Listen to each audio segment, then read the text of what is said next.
भारत माता की, भारत माता की, इनकलाब, वंदे वंदे।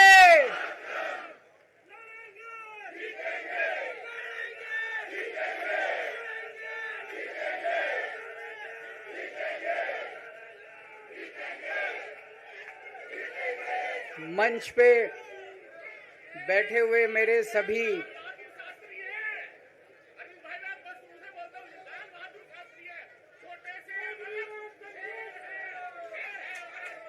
शुक्रिया। मंच पे बैठे हुए मेरे आम आदमी पार्टी के सभी साथीगण, नेतागण, आज यहाँ पे इतनी बड़ी संख्या में आए हुए सभी भाइयों बहनों और जो टीवी के माध्यम से इस वक्त देश भर में लोग देख रहे हैं, उन सभी भाइयों बहनों, माताओं, बुजुर्गों, बच्चों, आप सब लोगों को मेरा नमस्कार, सबको मेरा प्रणाम।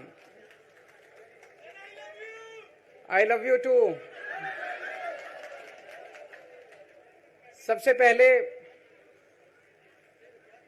मैं ऊपर वाले का शुक्रिया अदा करता हूं, भगवान का शुक्रिया अदा करता हूं, जिनकी हमेशा हम लोगों के ऊपर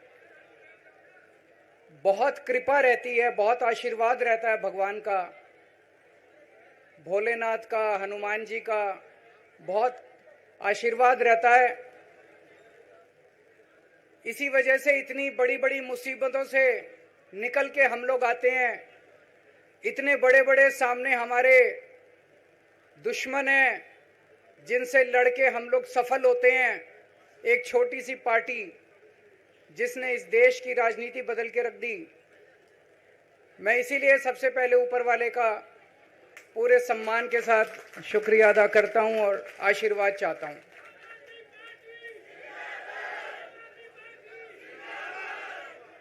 मैं उन लाखों लाखों लोगों का शुक्रिया अदा करता हूं जिन्होंने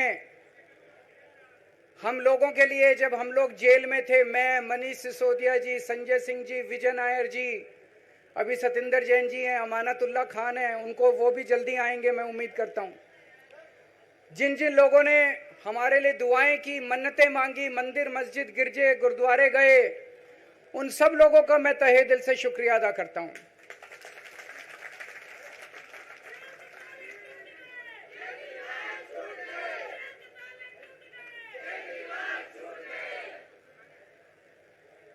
जेल में काफी वक्त मिला सोचने का, पढ़ने का, और कई किताबें पढ़ी, पॉलिटिकल किताबें पढ़ी, अपने स्वतंत्रता के आंदोलन की किताबें पढ़ी, गीता कई बार पढ़ी, रामायण पढ़ी, महाभारत पढ़ी।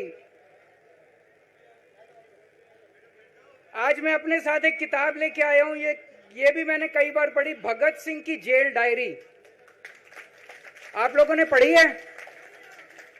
पढ़ना इसको जरूर, खरीद लेना, खरीद के इसको पढ़ना, भगत सिंह की जेल डायरी।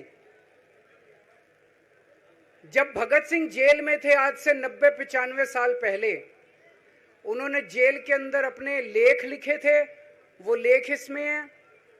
और जेल के अंदर से उन्होंने बाहर कई लोगों को खत लिखे थे, उन्होंने अपने क्रांतिकारी साथियों को खत लिखे थे, उन्होंने देश के युवाओं के नाम खत लिखे थे। बलिदान से पहले साथियों को अंतिम पत्र 22 मार्च 1931। ये खत उन्होंने जेल से लिखा और उनके साथियों तक पहुंचाया अंग्रेजों ने। बटुकेश्वर दत्त की बहन प्रोमिला को पत्र, बचपन के दोस्त जयदेव गुप्ता को पत्र, वाइसरॉय को पत्र, ये सारे पत्र अंग्रेजों ने भगत सिंह के पहुंचाए। युवाओं के लिए जो पत्र लिखा, वो पत्र बकायदा युवाओं के एक सम्मेलन में पढ़ के सुनाया गया।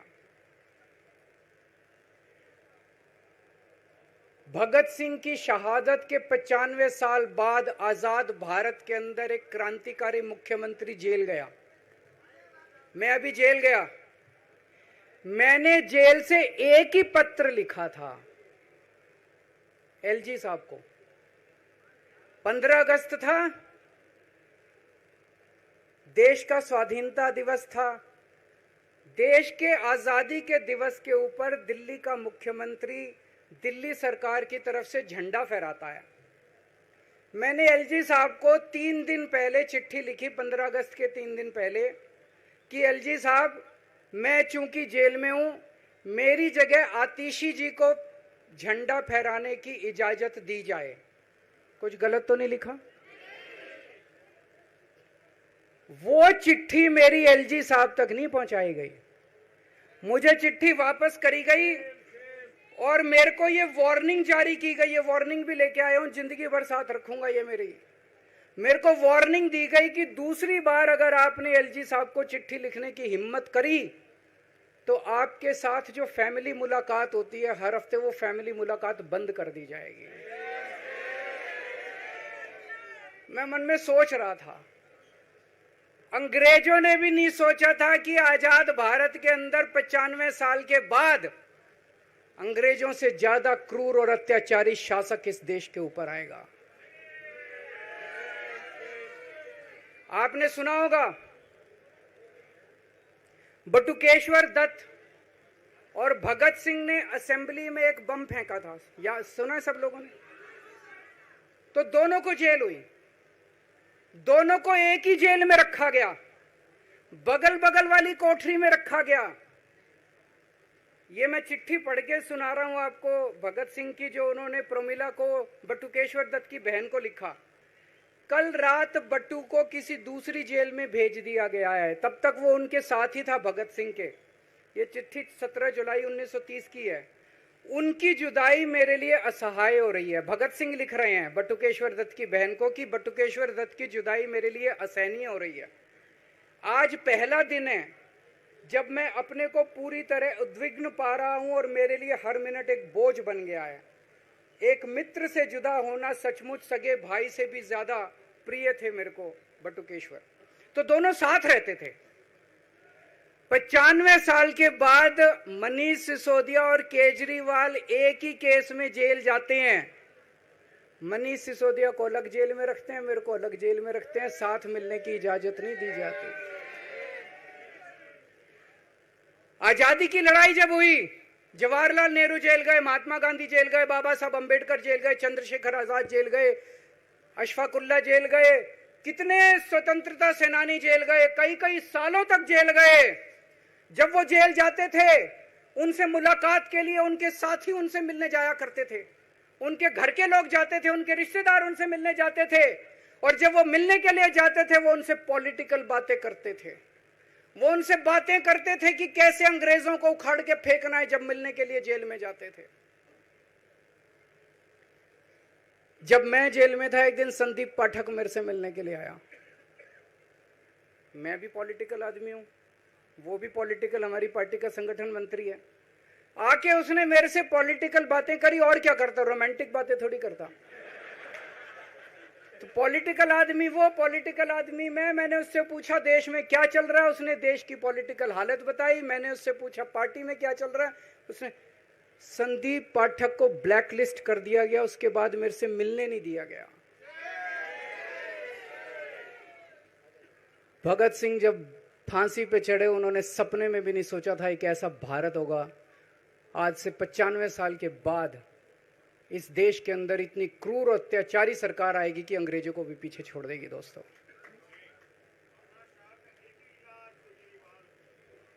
मुझे जेल क्यों भेजा इन लोगों ने? ऐसा नहीं कि केजरीवाल ने कोई भ्रष्टाचार किया, वो इनको भी पता है, मेरे को भी पता है, आपको भी पता है। इन्होंने जेल क्यों भेजा मेरे को? इनका मकसद था आम आदमी पार्टी को तोड़ना। इनका मकसद था केजरीवाल के हौसले को तोड़ना, केजरीवाल की हिम्मत को तोड़ना। इन्होंने फॉर्मूला बना रखा है। आप देख रहे हो किस तरह से एमएलए तोड़ दो, एमएलए खरीद लो, ईडी भेज के डरा दो, सीबीआई भेज के डरा दो, फर्जी केस कर दो, जेल में डाल दो, पार्टी तोड़ दो। महाराष्ट्र में कैसे उन्होंने 2-2 राष्ट्रीय पार्टियां तोड़ दी। पार्टी तोड़ दो, सरकारें गिरा दो और अपनी सरकार बना लो। इनको यह लग रहा था केजरीवाल को जेल भेज देंगे तो दिल्ली में इनकी पार्टी टूट जाएगी, दिल्ली में बीजेपी की सरकार बना लेंगे। इनको लग रहा था पंजाब की सरकार तोड़ के पंजाब में हम अपनी सरकार बना लेंगे, इनके एमएलए तोड़ लेंगे। लेकिन हमारी पार्टी नहीं टूटी, हमारे एमएलए नहीं टूटे, हमारे एमएलए तो छोड़ो, कार्यकर्ता भी नहीं टूटे। इनकी बड़ी बड़ी साजिशों के खिलाफ, बड़े बड़े षड्यंत्रों के खिलाफ केवल आम आदमी पार्टी में ताकत है जो आज इनका सामना कर रही है। इनको लगा केजरीवाल के हौसले तोड़ देंगे। आज मैं आपके सामने खड़ा हूं और मैं पूरे विश्वास के साथ कह रहा हूं कि जेल के इन 150-200 दिन जो मैं जेल में रहा, इन दिनों ने मेरे हौसले को और 100 गुना बढ़ा दिया है, कम करने की बजाय।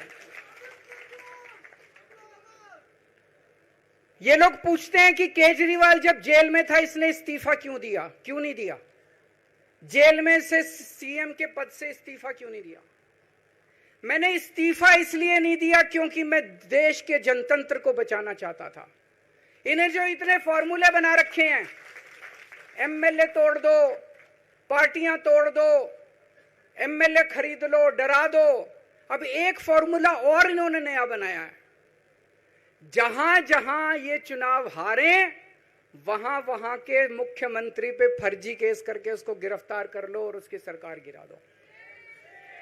अगर मैं इस्तीफा दे देता, अगर मैं, हेमंत सोरेन साहब ने इस्तीफा दिया, मैं भी इस्तीफा दे देता, इन्होंने सीतारमैया पे भी अभी केस किया है, सीतारमैया साहब के ऊपर, इन्होंने पिनाराई विजयन के ऊपर भी केस कर रखे हैं, ममता दीदी के ऊपर केस कर रखे हैं। ये एक ऑपोजिशन के मुख्यमंत्री को नहीं छोड़ते, एक एक को पकड़ के फर्जी केस कर करके उनको जेल में डाल देते और एक एक की सरकार गिरा देते। मैं जेल में गया, अभी 10 दिन पहले सुप्रीम कोर्ट की एक बेंच ने पूछा सरकार से कि जेल के अंदर से सरकार क्यों नहीं चल सकती। बड़ा आप लोगों ने अखबार में, सुप्रीम कोर्ट ने पूछा है केंद्र सरकार से कि जेल के अंदर से सरकार क्यों नहीं चल सकती, तो जेल के अंदर से सरकार साबित कर दिया हमने। अब मैं देश के सारे नॉन बीजेपी मुख्यमंत्रियों से हाथ जोड़ के विनती करना चाहता हूं, अब अगर प्रधानमंत्री जी हिम्मत करें आप पे फर्जी केस करके आपको जेल में डालें, इस्तीफा मत देना, किसी हालत में इस्तीफा मत देना। जेल से सरकार चलाना हम सबको मिलकर, ऐसा नहीं कि हम पद के लालची हैं, ऐसा नहीं कि मुख्यमंत्री पद हमारे लिए महत्वपूर्ण है, इसलिए क्योंकि हमारे लिए हमारा संविधान जरूरी है, हमारा देश जरूरी है, जनतंत्र जरूरी है, जनतंत्र को बचाना जरूरी है। इतने भारी बहुमत से जीती हुई सरकार, एक बार 70 में से 67 सीट आई, एक बार 70 में से 62 सीट आई, और आप पकड़ के जेल में डाल दोगे और कहोगे इस्तीफा दे। मैं सारे मुख्यमंत्रियों से आज हाथ जोड़ के विनती करना चाहता हूं, इनका ये नया फॉर्मूला भी आम आदमी पार्टी ने फेल कर दिया है, जो इन्होंने नया फॉर्मूला बनाया।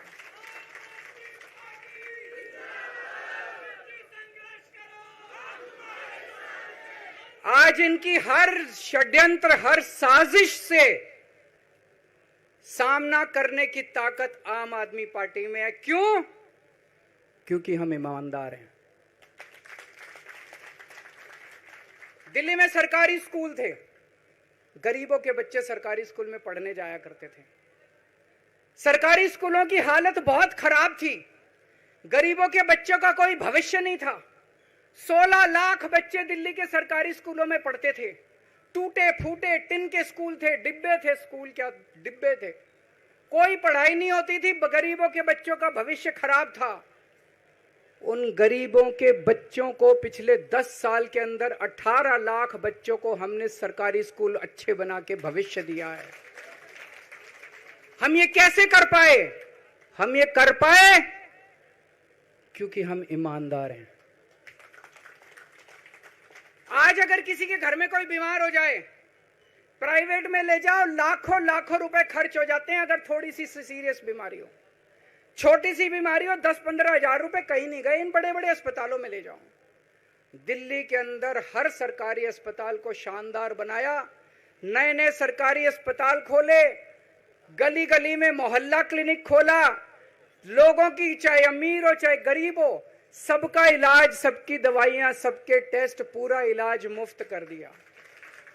क्यों? क्योंकि हम ईमानदार हैं। आज दिल्ली की महिलाएं जब बस में सफर करती हैं, उनकी टिकट नहीं लगती, बाकी देश की सरकारें घाटे में चल रही हैं, दिल्ली की सरकार ये सब सुविधा देने के बावजूद फायदे में चल रही है। क्यों? क्योंकि हम ईमानदार हैं। आज दिल्ली के अंदर इतनी सुविधाएं, 24 घंटे बिजली आती है आज दिल्ली में, पहले 8-8 घंटे के पावर लगते थे। हम ये कर पाए क्योंकि हम ईमानदार हैं। आज दिल्ली के लोगों को फ्री बिजली मिल रही है, कैसे?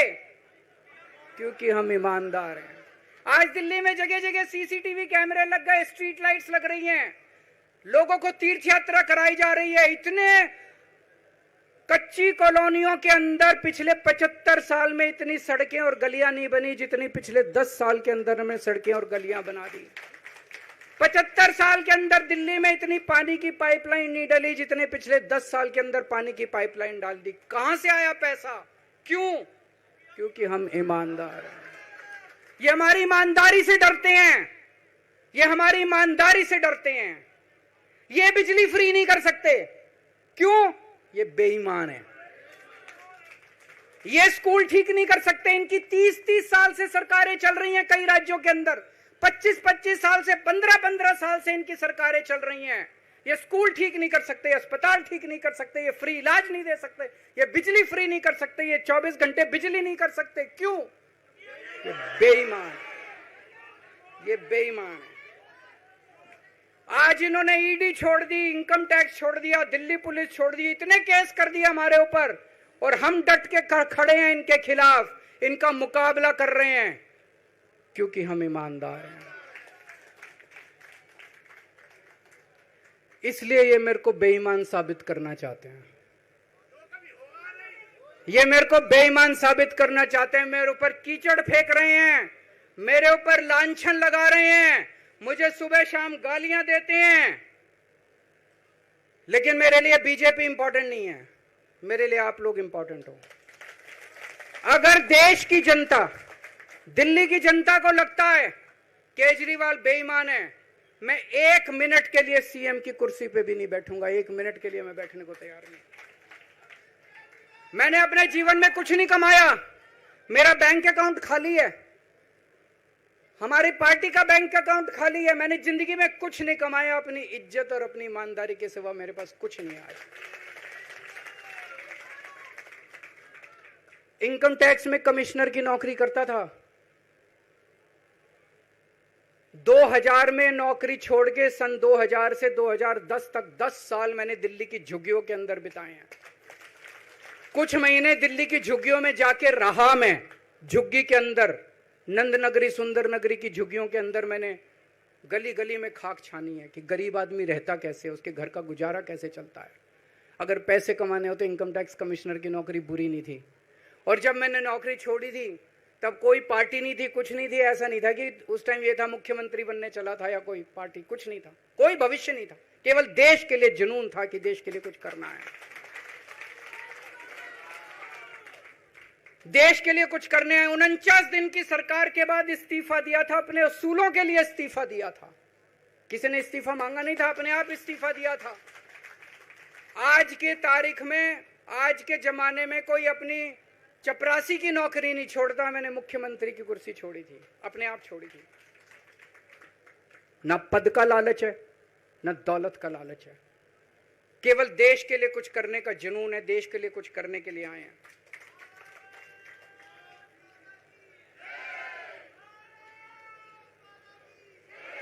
इन्होंने मेरे ऊपर आरोप लगाए, मनीष जी के ऊपर आरोप लगाए हैं। इस देश का जो सबसे कठोर कानून है, ईडी का कानून, पीएमएलए, जिसमें बेल भी नहीं मिलती, बेल मिलनी भी मुश्किल है, उसके अंदर हमारे ऊपर तरह तरह के इन लोगों ने आरोप लगाए हैं। कोर्ट से हमको बेल मिल गई, उसके बावजूद आज की तारीख में, आज जो स्थिति है, इससे फालतू कोर्ट और कुछ नहीं कर सकता था जितना कोर्ट ने कर दिया हमारे पक्ष में। हम कोर्ट के बहुत शुक्रगुजार हैं। कोर्ट ने हमें बेल दे दी, अभी बेल तक ही दे सकता था। अब ये केस चलेगा। मैंने वकीलों से पूछा, मैंने कहा मेरा दिल कहता है कि जब तक ये मैं कोर्ट से बरी होके ना आ जाऊं तब तक मैं सीएम की कुर्सी पे नहीं बैठूंगा। उन्होंने कहा जी ये 10 साल चलेगा केस, कोई कह रहा है 15 साल चलेगा केस, कोई कह रहा है 20 साल चलेगा केस। तो केस यह भी लंबा चलेगा। आज कोर्ट जितना कर सकता था, कोर्ट ने हमारे पक्ष में निर्णय लिया है, हमें बेल दे दी उन्होंने। ऐसे कानून में जिसमें बेल मिलनी नामुमकिन होती है, उन्होंने बेल दे दी। आज मैं आपकी अदालत में आया हूं, जनता की अदालत में आया हूं, आपसे पूछने के लिए आया हूं, क्या आप केजरीवाल को ईमानदार मानते हो कि गुनहगार मानते हो?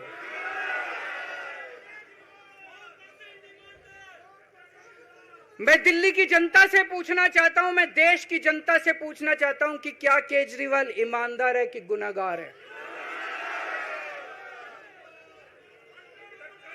दोस्तों, 2 दिन के बाद, आज से 2 दिन के बाद मैं सीएम की कुर्सी से इस्तीफा देने जा रहा हूं।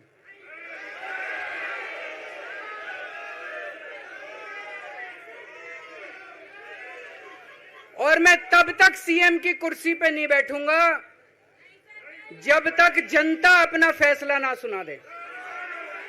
मैं जनता के बीच में जाऊंगा, गली गली में जाऊंगा, घर घर में जाऊंगा, और जब तक जनता अपना फैसला ना सुना दे कि केजरीवाल ईमानदार है, तब तक मैं सीएम की कुर्सी के ऊपर नहीं बैठूंगा।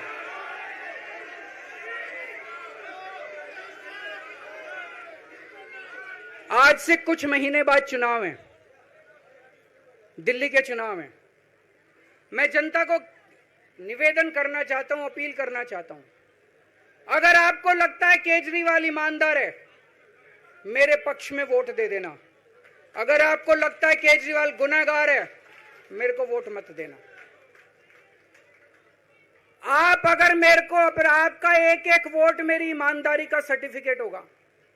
अगर आप मेरे को वोट देके जिताओगे और अगर आप कहोगे कि केजरीवाल ईमानदार है, तो चुनाव के बाद, उसके बाद जाके मैं सीएम की कुर्सी पे बैठूंगा। तब तक मैं सीएम की कुर्सी पे नहीं बैठूंगा।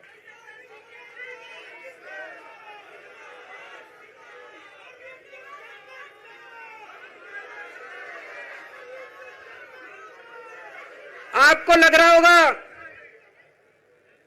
अभी अभी जेल से रिहा होके आया है, ये कैसा क्यों बोल रहा है? अभी अभी जेल से रिहाई होके आया है, अब ये इस्तीफा क्यों दे रहा है? इन्होंने मेरे ऊपर आरोप लगाया है, इन्होंने आरोप लगाया है कि केजरीवाल चोर है, इन्होंने आरोप लगाया है केजरीवाल भ्रष्टाचारी है, इन्होंने आरोप लगाया है केजरीवाल ने भारत माता के साथ धोखा किया है। ये करने के लिए नहीं आया था मैं, सत्ता से पैसा और पैसे से सत्ता, इस खेल के खेलने के लिए मैं नहीं आया था। मैं देश के लिए कुछ करने के लिए आया था। जब 14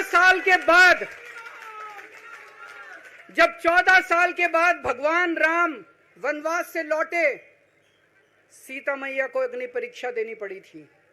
आज मैं जेल से आया हूं, मैं अपनी अग्नि परीक्षा देने के लिए तैयार हूं।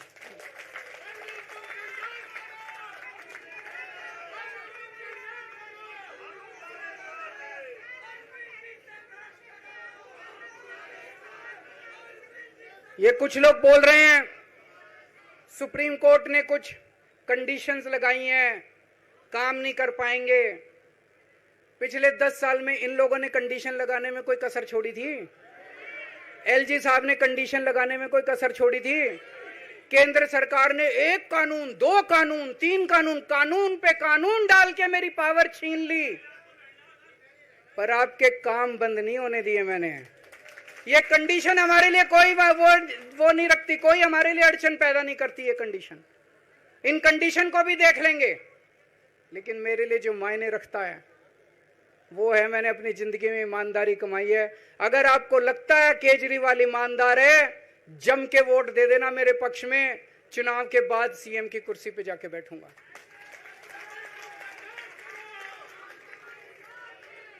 फरवरी में चुनाव है।